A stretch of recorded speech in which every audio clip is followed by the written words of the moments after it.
Assalamualaikum warahmatullahi wabarakatuh. Waalaikumsalam warahmatullahi wabarakatuh. Perkenalkan, nama saya Mustari dari Purworejo. Ya, mari Pak Mustari. Ya, pertanyaan ini dari materi 2 Nafar Pak Ustadz. Gini Ustadz, berhubung ini akan saya sampaikan kepada kerabat dekat kami, menyikapi para nafirin mayoritas belum jelas untuk menyampaikan pada keluarga, mohon ditausiahkan kepada lewat kajian ini supaya nanti istilahnya para nafirin menjemput bola, tinggal menjelaskan pada keluarga, yaitu masalah di halaman 3 materi 2 Ya, dibaca aja. dari Abu Hurairah. Ia berkata, ketika turun ayat yang artinya berilah peringatan kepada kaum kerabatmu yang terdekat, Quran surat Asy-Syu'ara ayat 214,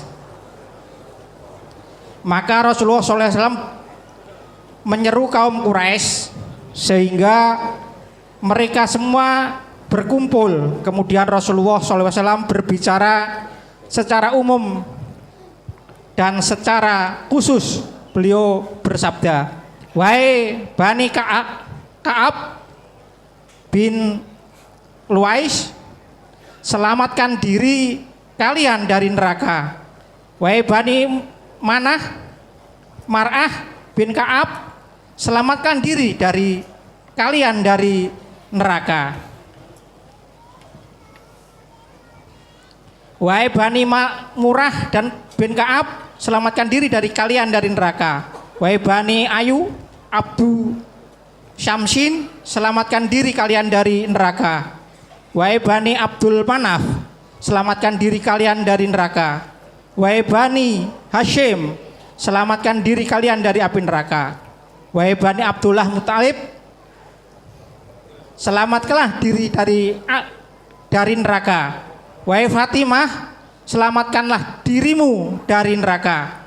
Sesungguhnya aku tidak bisa menolak siksaan Allah kepada kalian sedikit pun, tetapi kalian adalah kerabatku, maka aku akan memberikan siraman-siraman. Hadis riwayat Muslim juz 1 halaman 192. Di sini karena saya sering Ustadz, memang saya mengharapkan hadis seperti ini. Keluarga saya itu ada kerabat dekat itu, bahwa dia itu sering membaca sholawat, nanti mengharapkan sholawat dari Nabi besok di hari akhir. Padahal perintahnya itu dia tidak mau melaksanakan. Maka dari itu saya minta tausiahnya supaya lewat ini dari keluarga nafirin terutama saya bisa menindaklanjuti dan tinggal menerangkan saja di rumah sedikit demi sedikit. Yang kedua Ustadz, Ya. di sini saya itu jualan keliling. Di tempat saya itu untuk sholat duhur dan asar itu tidak pernah ada adzan. Setiap saya pulang saya langsung adzan. Tapi sebelum adzan itu anak saya sudah pesan, Cong, nanti kalau bapak adzan kamu segera datang di masjid. Kebetulan anak saya itu baru kelas 6 Pak. Ya. Jadi setiap saya adzan dia datang. Memang di lingkungan saya itu ada beberapa orang yang sepaham bahkan ikut ngaji. Tapi kadangkala itu dia tidak di rumah. Jadi kesulitan saya kalau anak saya tidak di rumah dan tetangga saya juga tidak di rumah. Apakah saya adzan itu kalau sholat sendirian di masjid apakah dibolehkan atau dituntunkan? Karena ya nggak ada yang datang itu. Ya, terus? Ya. Yang keduanya, saya setelah pulang Ustaz, sebaik-baik sholat untuk istri atau suami istri itu kan di rumah, maksudnya di biliknya itu di rumah. Jadi setelah sholat berjamaah di masjid, pulang saya itu mengimami istri saya maksud saya bisa bersodakoh, istri saya bisa mendapatkan sholat berjamaah. Demikian untuk pertanyaan saya, mohon ditausiai lewat ini. Demikian, wassalamualaikum warahmatullahi wabarakatuh. Waalaikumsalam warahmatullahi wabarakatuh. Dari Purworejo ya ini ya. Ya. Jadi ayat tadi berbunyi wa anzir ashiratakal aqrabin. Berikanlah peringatan kerabat-kerabat dekatmu. Ya. Lebih itu kita perhatikan ayat Al-Qur'an juga, ku anfusakum wa ahlikum naro. Jaga dirimu, jaga keluargamu, jangan tersentuh api neraka. Jadi yang utama itu dirinya sendiri, kemudian anak istrinya.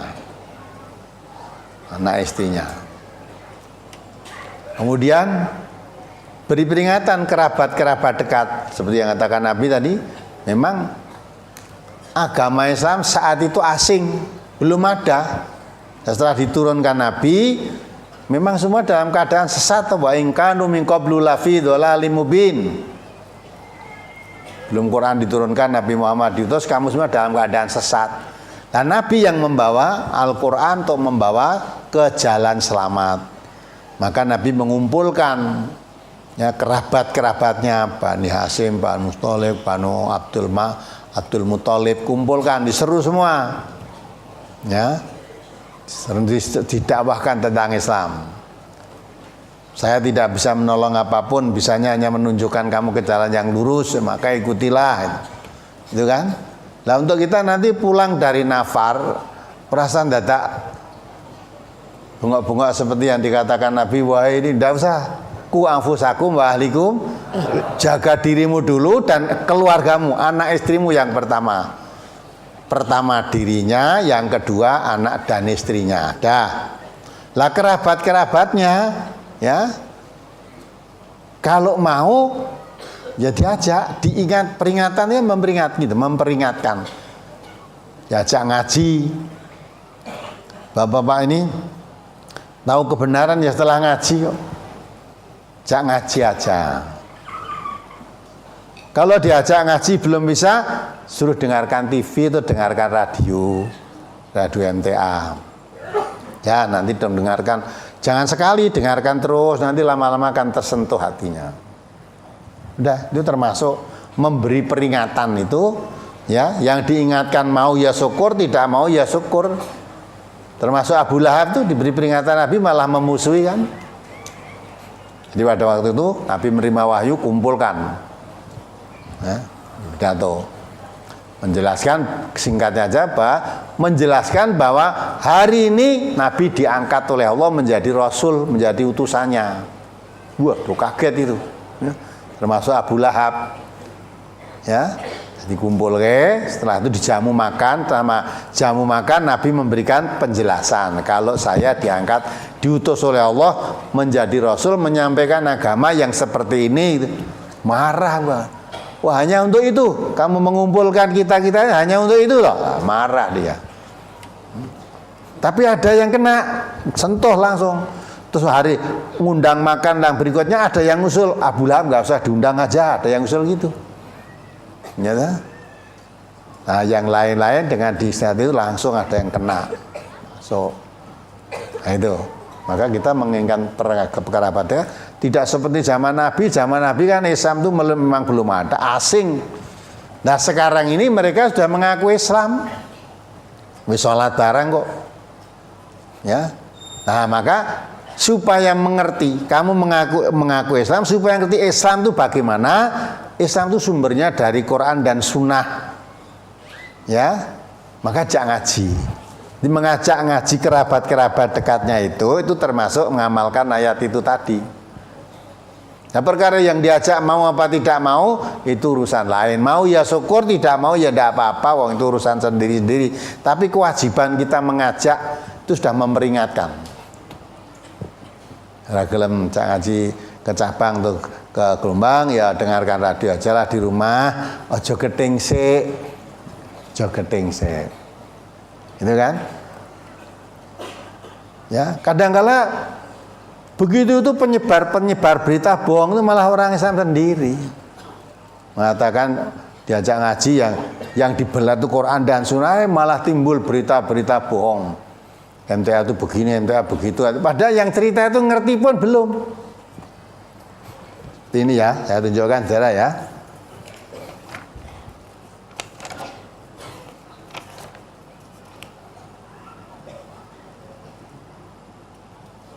Nah, coba ditolongnya. Tadi baca ini. Yang saya buntiri merah-merah nih ya, suruh baca. Ya, buntiri merah-merah suruh baca. Nah. Bacanan nanti dikira sing maca aku dikira gawe-gawe. Ya dibaca. Coba dirasakan nih. Pertanyaan untuk seluruh pengikut MTA. Sukino sering mengkritik budaya NU, tetapi ketika diajak berdialog, dia selalu mengatakan agama tidak perlu didebatkan. Jika tidak perlu didebatkan, maka kenapa Anda selalu mendebat dan menghina kami lewat pidato busuk Anda? Anda banci yang takut kalah atau jangan-jangan pengecut tapi sok jago? Kami selalu siap berdebat dengan Sukino dimanapun dan kapanpun. Dan sudah berkali-kali Sukino yang pengecut diajak berdialog dan selalu tidak berani dengan alasan yang dibuat-buat. Nah, yang pertama, omongannya itu bohong. Belum pernah ada orang datang yang ngajak debat itu ya ada. Memang saya pernah menerangkan hadis, bukan saya, hadis. Mungkin saudara sudah dengar juga kan? Allah akan membuatkan rumah kamu di tengah-tengah surga barang siapa yang menghindari perdebatan walaupun benar. Walaupun benar, itu tak terang kayak gitu. Hadis itu bukan saya. Agama itu tidak perlu diperdebatkan. Sebab kalau namanya debat itu yang maju itu apa? Hawa nafsu, tidak perlu didebatkan. Agama itu kalau tidak mengerti dikaji, setelah mengerti diamalkan. Lah kalau kamu mengerti, oh ini salah, kewajibanmu meluruskan, itulah. Nah, kan rangkaian hadis itu dikira aku tadinya dijak debat orang wani. Wah. Padahal belum pernah ada orang yang ngajak. Andai kata diajak ya memang saya tidak mau. Gue ndak kalah, ya wes aku tak ngalah wae wes. Ya rani rawani, ya memang saya ndak berani. Melanggar larangan Nabi saya nggak berani. Nah, untuk apa tuh agama didebatkan? Nek menang bicara terus menang-menang, wah menang aku toh. Apa yang menang debat itu mesti bener. Ya. Dan agama Nabi melarang untuk diperdebatkan. Tapi suruh ngerti. Kalau udah ngerti tanya yang mengerti, fas'alu ahla dzikri in kuntum la ta'lamun, tanya yang jangan berdebat. Terus Anda mengharamkan azan dan iqomah di telinga bayi saat dilahirkan. Pernah saudara mendengar saya mengharamkan? Ya. Saya pernah mengharamkan azan dan iqomah di telinga bayi yang dilahirkan. Pernah enggak? Untuk terangan saudara yang saya katakan apa? Hadis. Hadis itu pun bukan melarang, bukan. Hanya dalam hadis itu diterangkan bahwa kalau bayi lahir diadzani di kuping tengah, dikomati kuping kiri, ternyata hadisnya mesti selalu tak tambahi. Perkala kamu mau nekat gitu silakan. Tidak pernah kami melarang, enggak. Wis malah saya katakan toh, walaupun diterangkan hadisnya itu doif, kalau kamu mengatakan doif rak hadis itu toh, ya silahkan. Puasa apa saya melarang? Ya, wong ora salat ora dilarang. Apa meneh mau adzan, ora salat kamu nggak melarang. Dan MTA dakwah tidak mengislamkan orang. Diingat-ingat ini ya. MTA dakwah itu tidak mengislamkan orang. Tetapi dakwah itu menyampaikan, menyerukan tentang Islam kepada orang. Nah, yang merasa menjadi orang mesti merasa ini memang Islam itu untuk orang. Lah kalau disampaikan hadis kok merasa berarti aku orang. Lah sekarang kalau kamu merasa orang, hadis Nabi mengatakan begini, apakah kamu menurut Nabi? Bagaimana terserah. Memang ada orang disampaikan hadis Nabi, disampaikan ayat-ayat Quran tuh jawabnya malah bal natabi'u ma alfaina alaihi. Itu juga bukan dari saya, dari Quran juga. Serasa melu Nabi, lalu Quran, cukup kami mewarisi apa yang saya dapati dari nenek-nenek moyang kami. Itu bukan saya, Nabi. Allah mengatakan itu. Nah, itu disampaikan oleh Nabi. Nah, kita menyampaikan Islam ya ayatnya begitu, sampaikan begitu, bukan melarang. Arab diadani bayi lahir buat adani silahkan. Orang mungkui malah mayit diangkat ke diadani. Arab diuruki di komati itu ya ada silahkan, tidak pernah melarang. Coba kalau saya ada layar terus mangkat sing adzan tak bungkem ndak tutupno ora apa-apa itu urusanmu dengan Allah, urusanmu dengan kita nggak ada urusan apa-apa. Jadi omongnya ada bohong. Terus padahal pendapat Anda bertentangan dengan mayoritas ulama Islam. Pertanyaannya, yang benar adalah Sukino dan MTA-nya atau ulama-ulama yang mengatakan sunnah? Jawaban Anda menentukan mana yang sesat, kami atau MTA. Jika Anda mengatakan hadisnya dhaif, maka kami semakin yakin jika Anda kelasnya adalah cah angon yang sok pintar. Ya kamu delok sing nulis kowe dirasakan wis ketok nek cah pinter gitu loh dia. Cah pinter dia cah pinter itu. Lah kok mana yang benar MTA apa kami? Yang benar tuh Allah dan Rasul. Dalilnya apa? Al-haqqu mir rabbikum. Al-haqqu mir rabbika. Kebenaran itu dari Tuhanmu, dari Allah maksudnya. Maka kalau ingin mencari kebenaran jangan ke MTA, jangan kepada orang yang nulis itu. Fa in tanaza'tum fi syai'in farudduhu ila Allah wa rasuli. Kalau memang berselisih mencari kebenaran, balik kepada Allah dan Rasul, bukan ke MTA. MTA bukan pusat kebenaran. Pusat kebenaran itu Allah dan Rasulnya. Nek debat tadi ini ngajak ngono kuwi to.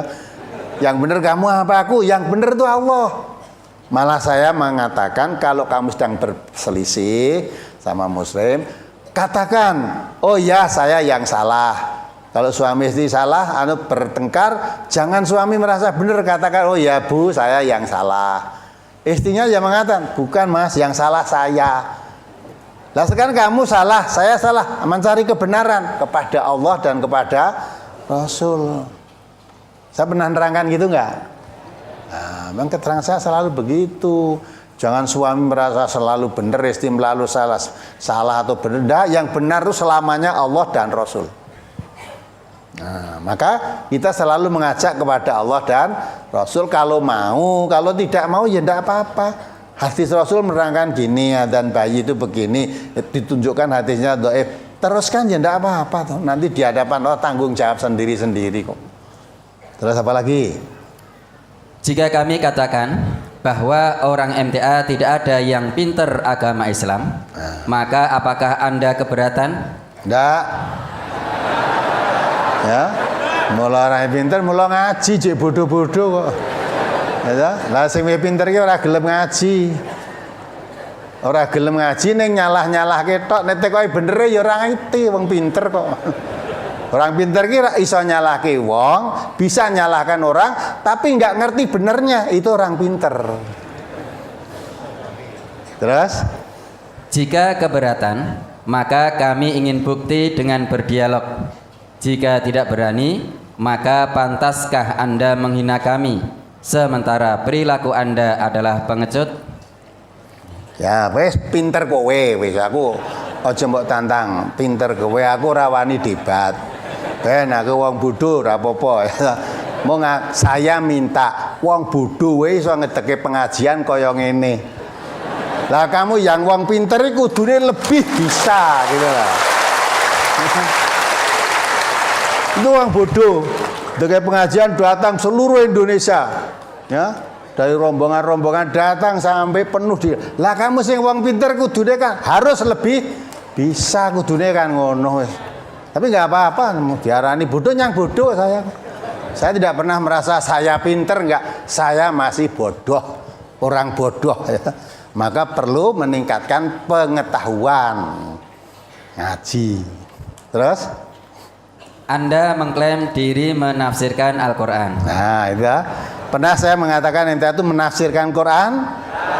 Dari omong-omongannya itu sudah tidak ada yang benar. Tapi ya wis ben wong ngomong sak karepe. Terus? Pertanyaan kami, untuk kemampuan menafsirkan Al-Quran, Anda harus memenuhi syarat-syarat sebagai mufassir. Maka sebutkan syarat-syarat tersebut agar kami tahu apakah Sukino memang benar-benar telah mampu menafsirkan Al-Quran? Jika tidak mampu, kalian diam dan belajar. Jika tidak mampu, baiknya kalian diam dan belajar kembali di hadapan para ulama yang soleh. Ya kan? Itu orang itu entah krungu dari mana, entah bisikan dari mana, kok iso mendengar saya menafsirkan Quran itu ketemu dari mana? Padahal di peresmian-peresmian di mana-mana, di sini pun diterangkan MTA bukan lembaga menafsir Al-Quran, tapi mempelajari tafsir. Lah, mestinya sing wong pinter itu kalau tafsir yang kita pelajari salah, dia membenarkannya, itu wong pinter. Lah, lebih pinter lagi dia bisa nyalahkan tapi nggak ngerti benernya, itu lebih pinter itu. Nah, gitu orang itu di atas yang nulis itu di atasnya orang pinter itu. Terus? Setiap sesuatu yang tidak diajarkan Rasulullah adalah bid'ah. Pernah saya ngajarkan gitu. Setiap sesuatu yang tidak diajarkan Rasulullah bid'ah, saya pernah ngajarkan gitu. Rasulullah sudah mengatakan antum a'lamu bi amridun yakum. Kamu lebih tahu tentang urusan duniamu. Yang saya terangkan di sini bukan dari saya, hadis Nabi menerangkan yang dikatakan bid'ah itu urusan apa? Bukan segala sesuatu. Nah, segala sesuatu, nanti kita ibadah haji naik pesawat terbang bid'ah. Ya. Naik sepeda motor bid'ah. Ya enggak? Makan mie ayam bid'ah. Ya enggak? Akan pakai sendok bid'ah. Itu urusan-urusan dunia. Nabi sudah mengatakan kamu lebih tahu tentang urusan duniamu. Nah, itu kebijakan Nabi. Perhitungan Nabi jauh, ya. Pada zaman Nabi pesawat terbang belum ada, kendaraan apa belum, sepeda ontel aja belum ada. Maka Nabi mengatakan dunia boleh kamu berkembang semaju secepatnya, setinggi-tingginya. Kamu lebih tahu daripada saya urusan dunia. Bukan segala sesuatu bid'ah. Terus dibaca tadi. Maka kami bertanya, Anda harus ngaji khusus di hari Minggu, dalilnya apa? Ya tak? Pinter lah itu. Ngaji hari Minggu dalilnya apa? Orang pinter ya gitu itu. Terus? Padahal Anda sangat memusuhi warga NU. Nah, kapan kita memusuhi? Wah, kita yang didik gebuki kita tidak balas kok musuh itu gimana toh? Pengajian di sana, demo sana, tidak pernah membalas. Nah, kok memusuhi?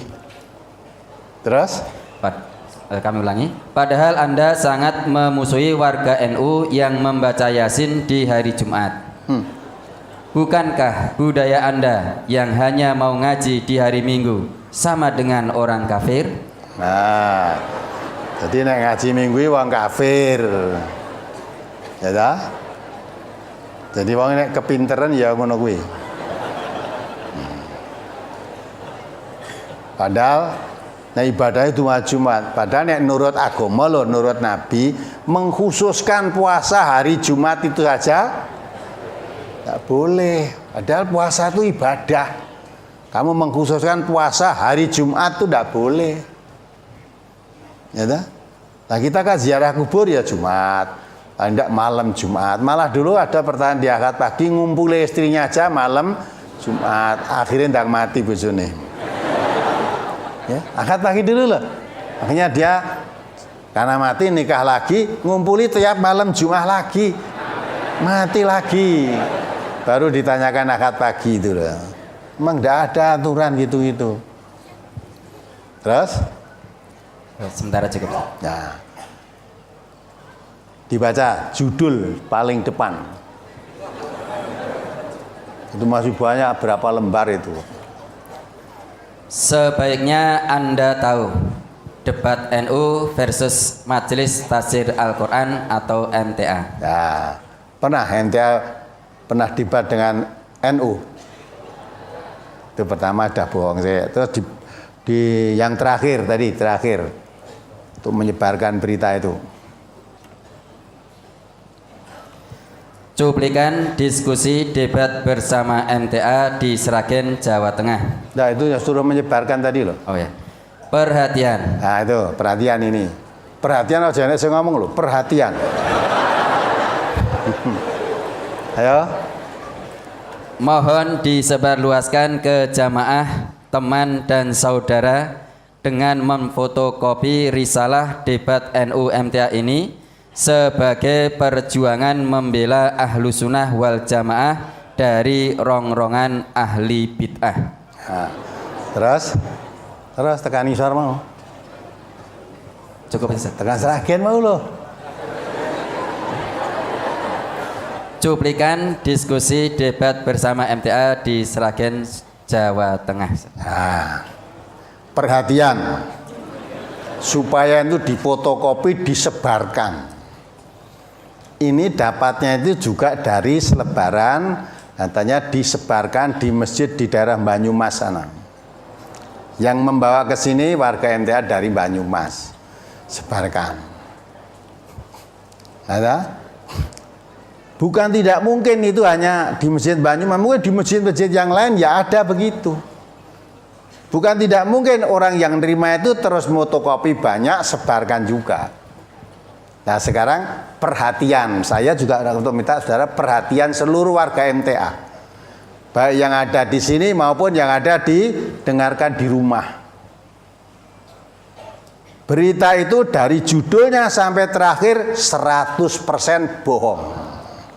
100%. MTA tidak pernah debat dengan NU di Sragen apalagi. Pimpinan MTA Sragen itu cabang MTA udah ada 58. Itu belum pernah ngerti itu uang Sragen 58 cabang itu belum pernah tahu perdebatan antara NU dan MTA di Sragen itu belum ada itu. Udah 50. Padahal Sragen itu kecamatannya hanya berapa, Pak? 20 kecamatan. 20 kecamatan. Cabangnya sudah 58, berarti kan ada satu kecamatan ada 5 tempat, ada 4 tempat, ada itu pun tidak tahu debat itu. Nang endi debate kuwi? Nah, kalau MTA ada debat, mesti wong MTA teko kabeh itu. Enggak ada. Judulnya dari atas sudah salah, isinya bohong semua. Maka saya perhatian pada saudara, ingat surat Nur ayat 11, saya dibaca. Dasar kita mengingatkan saudara, kalau dia kan anjurannya supaya disebarkan. Kalau saya berdasarkan Al-Quran, kalau saudara ikut menyebarkan berita itu berarti saudara andil membuat berita bohong. Siapa paling banyak penyebaran itu paling besar nanggung dosanya. Paling besar nanggung dosanya. Dibaca ayo. Surat An-Nur surat ke-24 ayat 11. A'udzu billahi minasyaitonir rajim. Innal ladzina ja'u bil ifki usbatum minkum la tahsabuhu syarral lakum bal huwa khairul lakum likulli imri'in minhum maktasaba minal ism walladzi tawalla kibrahu minhum lahu adzabun azim. Ya. Perhatikan. Sesungguhnya orang-orang yang membawa berita bohong itu adalah dari golongan kamu juga. Ya kan? Yang membawa berita bohong itu dari golonganmu juga. Maksudnya dari siapa? Nah itu, golonganmu juga. Bukan orang kafir. Kalau orang kafir malah tidak mengatakan begitu. Menafsir barang apa orang gagas. Yang membawa berita bohong itu dari golonganmu juga. Dari orang Islam. Terus? Janganlah kamu mengira berita itu buruk bagimu. Nah, jangan mengira berita bohong itu buruk bagi kamu. Yang diberitakan jangan. Terus? Bahkan itu baik bagimu. Nah, Allah katakan toh, berita bohong itu yang membawa dari golonganmu sendiri, kalanganmu sendiri. Tapi jangan dikira berita bohong itu buruk bagi kamu. Itu baik bagi kamu. Terus? Setiap orang dari mereka akan mendapat balasan dari dosa yang diperbuatnya. Ya. Dan barang siapa di antara mereka yang mengambil bagian terbesar dari dosa yang diperbuatnya, dia mendapat azab yang besar pula. Nah, siapa ikut andil menyebarkan berita bohong itu, dia ikut memikul dosa. Siapa paling banyak penyebarannya berita bohong itu, dia paling banyak akan mendapat azab yang paling besar. Itu Quran. An-Nur ayat 11 nanti baca. Saya katakan berita itu dari awal sampai 100% bohong. Ya. Jangan dikira buruk, enggak. Kata Allah, baik bagi kamu. Orang yang mengerti membaca itu, ya. Saya yakin tidak tuh percaya, ingin tahu terus ke sini. Berita bohong disebarluaskan itu sudah membahana di dunia Indonesia. Hanya zina lebih baik daripada tahlilan, anjing halal, yang jual anjing wanita-wanita kudungan, itu sudah tersebar seluruh Indonesia. Ya, ternyata baik tuh buat yang diberitakan itu, nggak ada apa-apanya. Orang sekarang tuh kritis-kritis. Dengar berita langsung percaya, mesti tabayun. Apalagi yang sok ngaji, ngerti Quran. Qurannya mengatakan in ja'akum fasikum binaba'in fatabayyanu. Ya. Kalau kamu mendengar berita orang fasik membawa berita, tabayun. Klarifikasi dulu. Antusibu qauman bijahalatin fatusbihu ala ma fa'altum nadimin. Jangan terus menerima berita, ya, terus mengambil keputusan. Kamu nanti akan menyesal. Maka klarifikasi, benar, cek dulu kebenarannya. Loh, yang membawa itu Ustadz kok? Iya. Untuk mengetahui fasik dan tidaknya, jangan kamu lihat titelnya, jangan kamu lihat pakaiannya, lihat beritanya. Kalau berita itu berita bohong, walaupun yang menyebarkan itu terdapat sebutan Ustadz, Ustadznya itu Ustadz fasik. Ustadz fasik itu. Nah, maka tabayun dulu. Apalagi saudara langsung. Nah, untuk berita sampai di sini. Nah, maka ini perhatian seluruh warga MTA di mana saja supaya saudara tidak ikut andil dosa. Kalau ada sebaran di masjid atau di mana atau diberi oleh teman saudara, dilihat, oh judulnya tidak usah dibaca, disobek di muka yang memberi. Wes, saudara tidak andil dosa, memutus dosa. Ya, itu tunggale surat berantai penunggu juru kunci Ka'bah dulu itu loh. Ya, kalau dapat ini nanti kalau siapa mau memfotokopi disebarkan kepada 20 orang temannya nanti akan mendapat begini. Kalau tidak menyebarkan nanti akan kena musibah dan kalau percaya itu dia syirik saja. Kalau ini jelas ayatnya mengatakan yang membawa berita itu dari kalanganmu sendiri, berita bohong itu gitu loh. Maka siapa yang menyebarkan berita bohong berarti ikut andil dosa. Siapa yang paling banyak menyebarkan berita itu tadi paling berat menanggung akan dapat azab yang berat di sisi Allah. Maka kalau saudara nanti diberi dari siapapun yang memberi, ya dah, atau di selebaran ini dilihat, oh ini tunggae sobek, wis ora usah ndak usah dibaca. Saudara udah ngerti lah. Kalau saudara ikut maka apa nah diberikan temannya, berikan saudara ikut menyebarkan berita bohong. Menyebarkan berita bohong itu dosa. Yang paling banyak akan mendapat azab yang paling berat. Ya. Orang yang begitu itu coba ayat berapa dibaca. Wa tahsabunahu hayyinan. Dia mengatakan dengan menyebarkan berita bohong dari mulut ke mulut itu anggapannya ringan saja, hayyinan.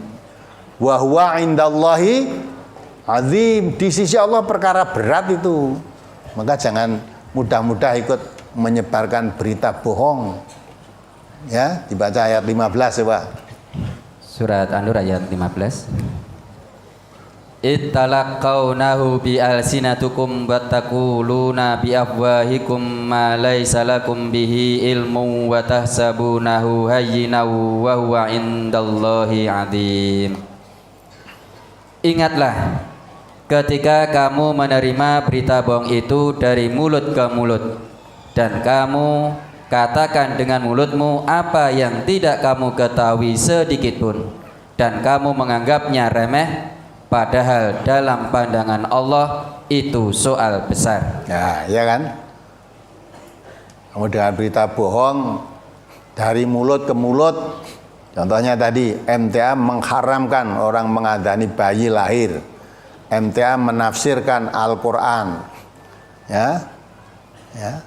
Tadi MTA mengatakan seluruh apa yang bukan dari Rasulullah bid'ah. Itu bohong-bohong semua itu. Ya. Nah, kamu dapat dari itu mana? Dari mulut. Mulutnya siapa? Ya mulut orang. Nanti mulutnya itu sampaikan mulut sampai ke mulutmu ngomong juga. Nah, kita kata Allah berbicara bohong dari mulut ke mulut sumbernya tanpa mengetahui yang sebenarnya, kamu seolah-olah sesuatu yang remeh, tidak apa-apa. Padahal dikatakan oleh Allah, wa huwa indallahi azim. Penyebar berita bohong yang sumbernya dari mulut ke mulut itu perkara besar di sisi Allah, jangan dianggap remeh. Maka seluruh warga MTA supaya selamat dengan dapat selebaran itu langsung disobek. Jangan kamu berikan teman lain, walaupun tidak diperbanyak, tapi jangan diberikan kepada orang lain. Kalau memberikan pada orang lain berarti saudara ikut menyebarkan berita bohong. Kalau disobekkan sudah barang disobekkan dianggap tidak bermanfaat. Ya. Memang tidak ada gunanya itu. Ya. Nah, nanti kalau yang memberi kamu disobek atau marah, lah kok marah? Ini kan kamu berikan saya. Karena diberikan saya sudah jadi milik saya. Lah tak sobek, wong milik saya kok. Paham nggak? Nah, ini saya serukan perhatian. Kalau tadi juga dia minta perhatian supaya disebarkan, saya minta perhatian warga MTA khususnya kalau dengar ini berita ini, baik yang hadir ini atau dengarkan di rumah, terima terus disobek. Daripada kamu ikut menyebarkan berita bohong, di sisi Allah itu perkara besar. Ya, dan MTA tidak akan jatuh karena berita bohong-bohong itu tidak. Ya. Tidak akan jatuh karena itu. Asal berjalan di atas petunjuk Allah. Orang yang menghalang-halangi tersebarnya cahaya Quran ini dengan cara apapun tidak akan berhasil. Karena Allah sudah mengatakan wallahu mutimmu nurihi walau karihal musyrikun walau karihal kafirun. Orang musyrik, orang kafir tidak suka dengan pembawaan Al-Quran, dengan cara apapun tidak akan bisa memadamkan. Kalau Quran yang disebarkan seperti cahaya, lubang satu jarum pun tertembus. Ya, karena itu Allah yang memerintahkan Allah, dan Allah yang menjaganya, Allah yang melindunginya. Apalagi dasarnya fitnah-fitnah. Sejak Quran diturunkan, Nabi Muhammad menyebarkan sudah fitnah-fitnah itu. Dianggap orang gila, dianggap kurang akal, dianggap merusak persaudaraan, macam-macam sudah berkembang terus, akhirnya sampai seluruh dunia kan. Nah, maka kalau ada begini-begini itu jangan dikira jelek, baik bagi kamu. Baik. Kita akhirnya mengerti ya. Jadi yang kadang-kala yang merusak, tapi bukan dari orang luar, justru dari kalangan sendiri. Jadi ini ya, ini jumlah sebarannya itu 5 lembar, 5 halaman folio, ya. Isinya dari awal sampai akhir bohong semua, saya sudah baca. Ya, kayak judulnya aja udah jelas bohong. Ya, mari. Tadi pertanyaan yang kedua, adzan sendiri kemudian sholat sendiri karena tidak ada jamaah tadi, Ustaz. Ya enggak apa-apa. Kamu baik sudah. Neng masjid adzan itu untuk memanggil orang sholat. Tadi panggil gak ada yang datang, apa malah kamu ya tuh sholat? Ya sudah. Ya kamu ngerangkap ya jadi imam, jadi makmum, jadi muadzin. Enggak apa-apa. Ya. Tapi kalau bisa setiap waktu sholat ya diadakan panggilan. Ya, terus panggil datang ya syukur, tidak datang ya sholat di weda. Dengan anaknya tadi udah baik. Nah, dan yang ngono kuwi, yang bikin masjid masuk surga, dibuatkan rumah di surga enggak? Katanya mambana masjidan banallahu baitan fil jannah. Siapa membangun masjid akan dibuatkan rumah di surga. Itu hadisnya bener. Bener. Tapi kalau memang di situ sudah banyak masjid, bikin masjid lagi, ya kan kurang manfaat. Golek ke yang lain yang kira-kira lebih bermanfaat. Ya, apa meneh masjid untuk sholat? Ya mungkin Ramadan gini ya eneng mungkin tarweh ya ada. Tapi yang kamu tanyakan tadi, wis adzan, ditunggu teko-teko, sudah qomat, sudah. Ya jadi imam, jadi makmum, jadi muadzin, tidak apa-apa. Tapi setiap waktu salat dikumandangkan. Siapa tahu nanti akhirnya dia terbuka hatinya dengan panggilan adzan itu. Apalagi? Tanya yang ketiga, sepulang dari masjid kemudian mengimami istri. Boleh. Sholat jamaah, mengulangi dengan jamaah itu boleh. Ada tuntunannya. Kalau sholat jamaah mengulangi sendiri ya itu tidak boleh. Kalau tadi sholat sendiri, sekarang ada orang mau sholat, wah saya tadi kok sendiri, ya biar jamaah sholat lagi boleh. Jadi sholat sendiri diulang dengan jamaah benar. Sholat jamaah diulang jamaah benar. Sholat jamaah diulang sendiri tidak boleh, salah itu.